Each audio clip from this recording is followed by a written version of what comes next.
নিজের হাতে রান্না করে খাওয়া মজাই আলাদা, আর পরিবারের জন্য রান্না করে সবাইকে খাওয়ানো একটা আলাদা তৃপ্তি। কড়াইতে আমি প্রথমে মাছ কয়েকটা ভেজে নিয়েছিলাম। মাছ ভাজাগুলো উঠিয়ে নিয়ে সেই কড়াইতে দিয়ে দিলাম তেল আর পেঁয়াজ কুচি, কাঁচামরিচ। পেঁয়াজ কুচি একটু লালচে লালচে হওয়াতে দিয়ে দিলাম মশলা বাটা, আর সাথে দিয়ে দিলাম গুঁড়া মশলা, হলুদ, লবণ আর মরিচের গুঁড়া। সামান্য একটু পানি দিয়ে মশলাগুলো ভালোভাবে কষিয়ে নিব। মশলা থেকে তেল ছাড়লে সেখানে দিয়ে দিব কেটে রাখা সবজিগুলো। দেন এখানে কয়েকটা আলু আর পটল কেটে নিয়েছিলাম। সবজিগুলো কড়াইতে দিয়ে ভালোভাবে মশলার সাথে মিক্স করে নিলাম।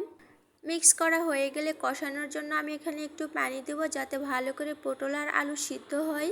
ঢাকিয়ে এটা কষাতে দিয়ে দেব, আর কষানো হয়ে গেলে কষানোর পানিগুলো যখন কমিয়ে যাবে আর উপর থেকে যখন এরকম তেলগুলো ভেসে উঠবে, তখনই ভেজে রাখা মাছগুলো একটু একটু করে আমি দিয়ে দিব।